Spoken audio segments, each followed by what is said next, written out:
Carry. You wouldn't really expect that. I'm not saying it's a bad pick for their side.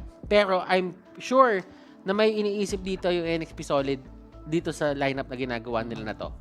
On the side naman ng Blacklist International, I think they're set kasi this is the certain setup na lagi natin nakikita sa kanila. It's Aqua on that Sicilion. We're going to see probably a Popol and Koopa off lane from Dexstar. Or it could be Sicilion to the off lane as well. So tingnan natin kung paano nila yung setup. Pero ang weird, no? Parang tayo na psycho din tayo sa na-psycho din tayo sa line ng din ako eh. Sa totoo lang eh, this is going to be one for the books here. Game 3 mga kaibigan, NXP Solid.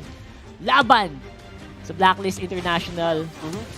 We had some pretty long games, my friend. Ito na ba yun? Ito na ba? Ito na talaga yun. Ito na ba ang talagang pangmatagalan game? Kasi madami din silang wave clear dito sa totoo lang. Talagang feeling ko pang long games talaga yung dalawang team na. Wala, Rene J talaga yung gagamit ng Cho eh. Kumbaga, Rene J Cho got kumbaga, let's say it could be unorthodox dito for the side of NXP Solid. Pero kasi, they're not really known to, alam mo yun, parang join yung circle ng mga taong gumagamit ng tank Cho. Kasi meron mga silang kill crit na pinipik eh. So, NXP Solid, they're sticking with their comfort picks. And you know what? That is really good for their side. Kasi sa totoo lang, as long as you're comfortable and you're playing at the full potential, that's better mas sometimes. Okay na rin yun. But still, Blacklist International dito, I think they're really set on just getting this early game. I mean, the carry right now, yes, it's not picked as much, pero kasi there's this certain trend kasi ngayon sa side ng Blacklist International na for the funnels, you really have to go for those heroes na pabilog yung damage output. That's true. Hindi siya linear, hindi siya single target.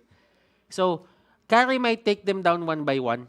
And pagdating dun sa mga later parts of the game, they can actually shred a lot of she can actually shred a lot of the damage output na nanggagaling dito sa side ng Blacklist International. But then again, how and in what way is that going to be possible for the side of NXP Solid? That's true. Yun yung sasagutin nila dito.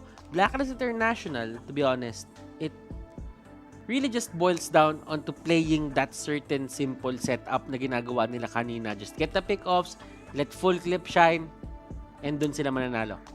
Will that happen here? Most likely. Kasi it's you know what? It's a lane. We've seen full clip na kahit Eagles, namabagaan niya yung lane. Like, I think that happened kanina din, where hindi naman dapat siya sobrang lumamang against with the 1v1 matchup, especially against a Lancelot, especially yung may hawak pa ng Lancelot na yon is si H2O. Diba? So, pero he was able to make it work, and especially against a carry, it will be easier for full clip. Sa totoo lang, sa laban na to. Kasi there's a reason kung bakit hindi din masyadong pick ang mga marksman. Actually, narinig ko, pumapalapak yung mga marksman nun. So, eto may fun fact tayo dito ngayon, Rockheart. 96 kills na si H2O sa buong MPL Season 6. Kailangan niya na lang ng 4 na kill para makasama siya sa 100 kill club. Sino yung mga nasa 100 kill club? Si Drix tsaka si Carl. Si Drix ng BSB, si Carl ng Bren, tapos ang susunod doon si H2O. Si Full Clip naman needs 12 kills to reach the 100 club, the 100 kills club. So, a lot of things are really happening. And we're only halfway through the league. Sino kaya mauna makaka-200? Yung gusto ko malaman. So, yun yung mangyayari. Malupit. So, sa ngayon, again, chill lang tayo muna mga kaibigan as we are in a bit of a technical pause. Pero, we will be coming back soon pag tayo ay ready na. And nag-iinit na ang ating mga teams for sure. And we're trying to make them play in the best condition possible. That's true. Especially in terms of diba, yung network latency, dapat lowest ping lagi, mga ganun, diba? And use this time to strategize. Yung pause na yan, tingnan mo, mag-usap na talaga sila. Parang sinasabi lang nila MB. Ganito gagawin mo, pre, pasa mo yung bola agad kay Rene J. Pasa mo yung bola kay H2O. H2O, never hesitate. Never ever hesitate on the jump shot. Yes. Ayun, nag-usap-usap na sila dito. And look at Chester dito. Kahit sobrang baba ng buhay nila, they will still go for that steal. on that bear. Alright, and they actually are going to have... I'm surprised na wala masyadong invade na gaganap ngayon. Simula kanina, pansin mo. Talagang both of these teams have such high respect for the security. Yung security guard. Talagang ayaw nilang lumagpas security guard masyado. I'm surprised by the... Hindi naman sobrang wala Sinabi ko lang there's like less amounts of invades that are happening recently in this matchup. And goes to show yung amount of, yung pagkakabasa nila sa kalaban nila is both of these teams are starting to work towards mid to late game na lang. Yeah. Wala nang masyadong greedy for the early game. Alam mo yun, kumbaga, kasi, yung setup din kasi na NXP Solid dito, they can't really go in for game number 3 dun sa may area na yon for the blue buff. So right now, nahuli nila si Eson and this might be the first blood of the game. Tignan natin, MB is actually there. Flicker and catches Eson. Aqua as well. Pero tignan natin dito kung paano aalis si MB. The ultimate coming out from Aqua talagang pinofocus si MB. One more hit. That could be it. Full clip dito with the execute cleanup crew. Pumasok na lang siya. Nabunggo siya ni Yawi dito. Tempest of Blades. It's there. At mapupoke niya pa ng isang best Chester. That is going to be your trade para dito. Akala ko takas na yun Actually, it looked like it was going to be an escape and full clip was going to be necessary to clean that up. Sabi kasi kanina MB siguro, ganito mag first blood, tas ang problema na counterplay lang. Pero again, it looks really good so far for both of these teams. I would say na yung Turtle is going to be the next, I think all into dapat for Blacklist. They need this Turtle either on... Oh my gosh. And they have the, they have the much. priority. They have the priority kasi may retry sila They have the better early game as well. Walang retry dito si H2O. Unlike dun sa mga former games, yung previous games na meron sila dito sa series na to. But let's talk about that later as Yawi is just tanking up everything. Tingnan natin kung sino nga ba makakuha neto. Will the retribution count? Yes, it will. Ultimate dito. Flowing blood. Kailan papasok? Hindi nga ipipilit. And that is going to be a win for the side of BLACKLIST International. Ayaw talaga. And to be honest, you hit it on the dot there. Yung power ng Blacklist on the early game is going to be on full clips retry, which is hindi naman basta-basta. Alam mo yung pag naka-purify si carry, it's not something you can use right away in battle. Especially when taking those big objectives. So, ang plan nila dito, for NXP Solid to get objectives, they need to zone out. They need to win a team fight muna para mas konti yung magiging aagaw. Napaka-importante ng pick-off. Napaka-importante Pick-off ng pick-off para dito sa for the NXP. side of NXP Solid. Pero, ngayon kasi, kung titignan nyo yung lineup nila, since wala silang retribution, they have no priority whatsoever doon sa may mga turtle, doon sa Lord as of now. Maybe later if they win fights, pero kasi retribution isn't really everything. Kumbaga, it just sets you up para doon sa mga certain fights na mangyayari pa sa mga susunod na, sabihin natin, sa mga susunod na oras ng game na to. Right now, 5 minutes into the game pa lang tayo. We only had our first turtle take dito for the side of BLACKLIST International. NXP Solid, they're really taking their time. Kumbaga kanina, aggressive talaga sila to take the fights dahil naka-lance. Ngayon naman, since naka-carry sila, pacing lang. Hindi pwedeng masyadong action. Hindi pwede. They need to slow down as much as possible. Pero looks like Blacklist naman gusto namang dumire-diretso sa labanan. With full clip getting another kill there. Orange and turtle buff on this link is just so good. Pero doon sa may baba, nakikita mo naman dito, nakaalis na si Edward agad-agad. And that is going to be the certain advantages of winning or having a better hero para doon sa isang side lane mo. Kumbaga, nagkakaroon siya ng priority din doon para i-take down yung turret. And right now, NXP Solid, may access na yung BLACKLIST International dito doon sa may purple buff area nila. That's right. And the buff's gonna be important, but ito ang mas importante. Itong turtle buff na to, pasok Chester into the Raging Sandstorm, not gonna be hitting anyone. Ang away ngayon is on! The turtle secured once more by full clip, at ito na ang big team fight. Masakit sa likod si Aqua. And si Eso naman, hindi na kayang tiisin ang bawas din ng NXP dito. Lalaban at forward si Yawi. Disengage muna. For the meantime, it's a 1-for-1.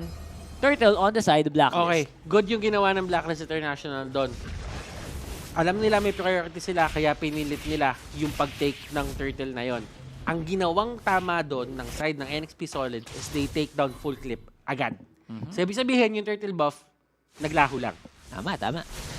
So, hindi rin na-utilize yun totally. So, deny kumbaga. Deny. It was denied. Nakuha yung gold pero denied pa rin. Exactly. And top lane naman, makuha ng NXP Solid ang Torre. Pero lang laban, titignan natin kung sila pa rin ang makakuha. Pasok naman si Chester. Si Chester dito, siya ang naipit sa may gitna. Yawi dito, will he get caught out? Naklap yung gulong. Nakalap yung gulong. Hindi, matibay na gulong yan. Matibay na gulong yan. Hindi mapaplat ng basta-basta yan. Oo. And I think that's fine. Getting a tower is good, tas disengage. That's what NXP needs to do. Again, habang tumatagal to nang wala sila masyadong na-suffer na losses, hanggat di sila nawawalan ng Torre, okay si H2. Okay. Tatagal at lalakas tong carry na to. Kailangan lang, yung ibang miyembro din nila is kaya makipagsabayan mamaya. Diba? Kailangan hindi papers. Yun yung ginagawa dito ng NXP Solid. Kumbaga, sige, nananalo sila ng fights, nakakuha sila ng pick-offs, pero hindi nila nakukuha yung turrets natin dito sa may mid at sa may top basta-basta. So, there is time for NXP Solid to react. Katulad nga nung game number 2, sinabi natin na if nag-scale dito si Alice, magiging malaking problema yon sa side ng NXP Solid nung game number 2. Tama. Ganito din naman yung sitwasyon ngayon. If mag-scale tong Alice at nakuha niya yung souls na kailangan niya to get to 50 stacks, nako, yun na yun. that is going to be the start ng pagkakaroon ng problema sa isang Alice dito. On this game. Neson, hinahabol ng gulong na may tinik. Makakatakas ngayon, hindi. Full tip going on the chase though for carry. Tempest of Blades going out. And nahila silang lahat ni Kuya Aqua. Dexter very, very low as well. Pero si Tams Tams nagtatrabaho sa baba. Ako po, hindi nababansin si Kuya Tams. Edward getting a lot of gold as well. Pero, maganda naman sa NXP. Ito yung sabi natin na condition para magkaroon sila objective after a team fight. Plus, wala sa posisyon ang kalaban. Nakuha nila ngayon ang turtle. Okay. So, hindi yon totally on the side of Blacklist International lang kasi nakakuha sila ng turret sa may baba. Na-convert naman ng NXP Solid yon into that turtle. So, sabihin na lang natin, in terms of map control, I still favor the side of Blacklist International just because there is much room to move on. For NXP Solid naman dito, they can survive the next few fights na babato sa kanila ng Blacklist International. At least with H2O, with that turtle buff. At, di ba? Buhay pa yan. Mabubuhay siya. At mabibigyan siya ng extra protection na kailangan niya. Yep, ang problema lang is Chester did go down here on the mid lane, so baka maging problema yun for later. Pero wala namang immediate threat mula sa Blacklist sa ngayon. So, pintayin lang natin. Okay ka lang. Yeah. Pintayin lang natin kung may magagawa ba yung death ni Chester na yun. Pero, kasi Blacklist right now, they're just taking it slow as well. So, nagkakaroon din ng away dito. It is going to be the carry. Renegade dito. H2O is the target. And H2O, Renegade combination. Pinapakita na nila yung pangil nila dito. Yan, nagsosolo pa si Full Clip. That is not ideal considering Edward was down already. Actually, hindi naman nagsolo si Full Clip. Nandun si Edward. Pero kasi at least nakahanap ng paraan dito para sagutan ni H2O yung Tams. Hindi siya kumbaga hindi siya yung tipong threat na threat talaga. May way para ma-shred, no? That's right. And speaking of shred, ito na yung bawas sa gitna ng labanan na gagawa ng Alice ni MB. Totoong-totoo na. And Aqua, hirap na hirap ding mag-survive doon. Sa labanan na yun, Yawi zoning everybody once more. Si Chester, pang follow-up sana. Pero hindi na daw muna kailangan for now. It's gonna be the back for Blacklist. At ang push naman para sa NXP. Tumi-team fight na dito yung NXP Solid. Ano na sila? They are, how do I say this? Confident? In a way, na kaya nila panalunin to. Tingnan mo kung paano nila binibigyan ng malaking problema dito. Yung side ng Blacklist International. H2O dito, hindi nila maabot totally to take him down. Yes, damage is there, pero kasi kinakapos. And H2O has finally joined the 100 kills club in the MPL-PH Season 6. Yes, that's using Akari pa. Kailan tayo makasasali dyan? Pag sa MPL nga, hindi tayo kasali sa esports. Nakapaglaro na, oo. Someday. Wait for it. Wait for it, my friends. Kuya H2O, going for the chase onto Eson. Hurricane Dance, makakalagtas kaya? I don't think so. And he will go down to the power of H2O. Oy! Dadagdag pa! Nagkaroon pa ng shield? That is the passive ng isang Akai, by the way. Kapag siya ay gumamit ng skill, nagkakaroon siya ng armor. Kala ko makakatakas na shield. din eh. Kaso, hindi na pala. I thought so too. Pero masyado talaga mabilis ang chasing capability dito. H2O making the carry work. We Eto haven't seen this hero for a long time. And right now, namamayagpag dito sa series na to. Game number 3. Yep, it's going to be that carry.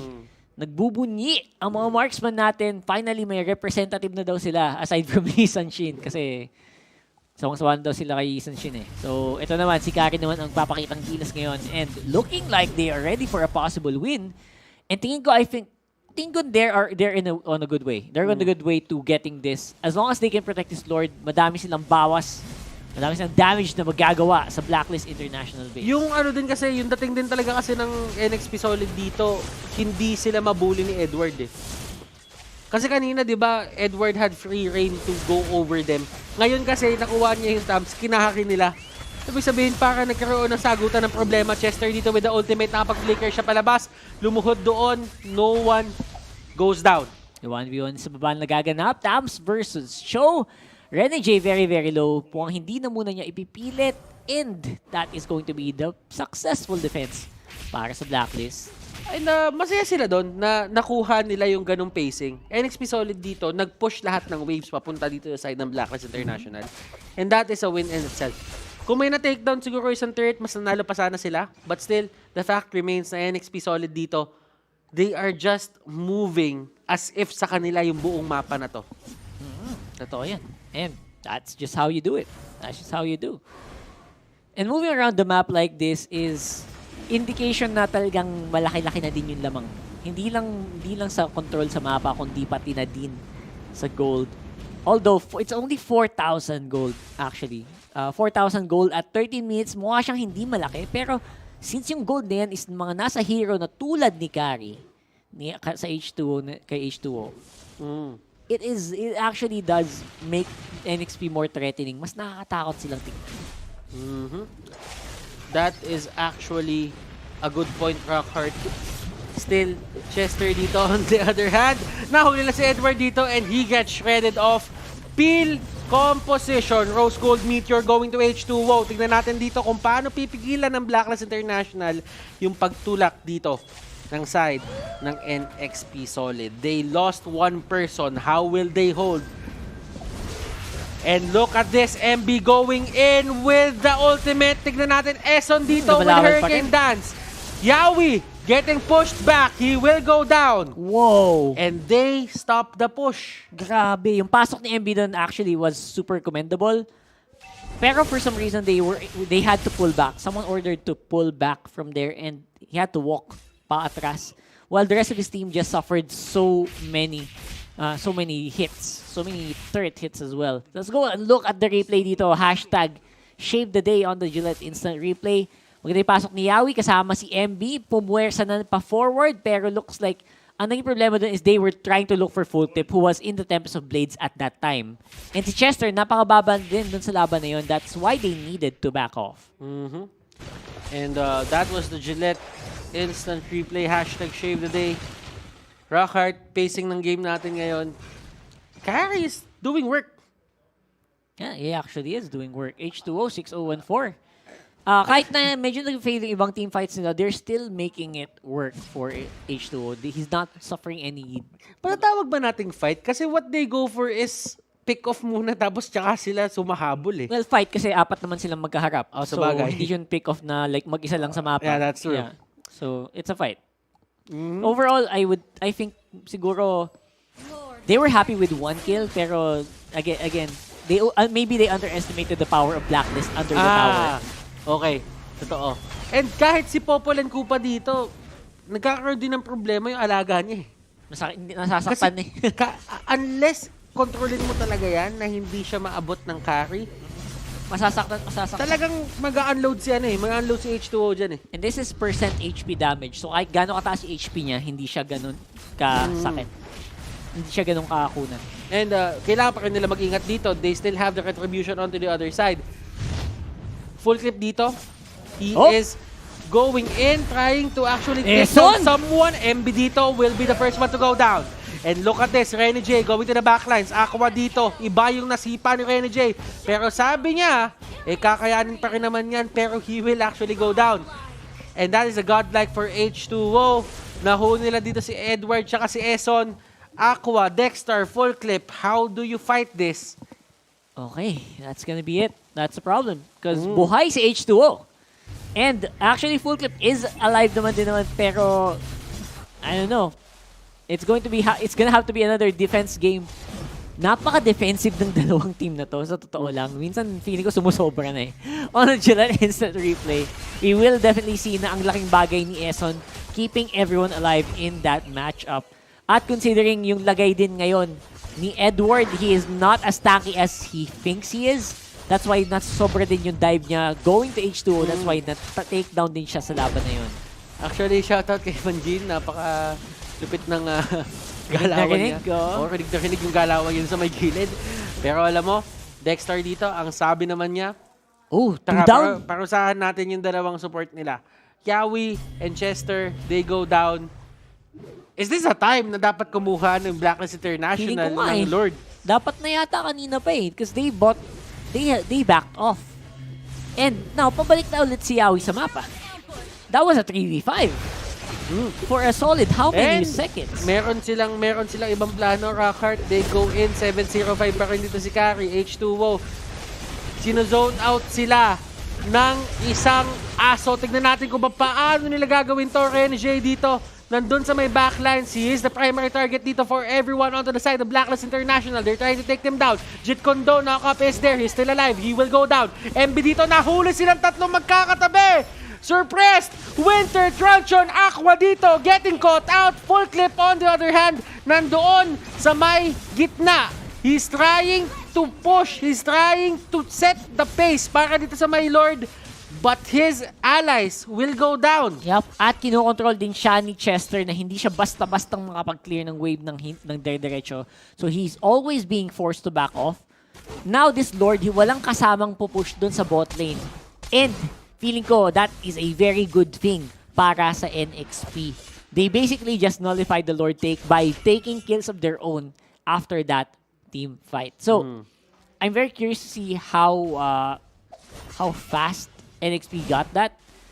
And reset na naman tayo dahil longest games na reset na naman tayo. And yun yung naging tempo natin. Ito yung naging tema natin for the 2 games na meron tayo. Road to greatest games.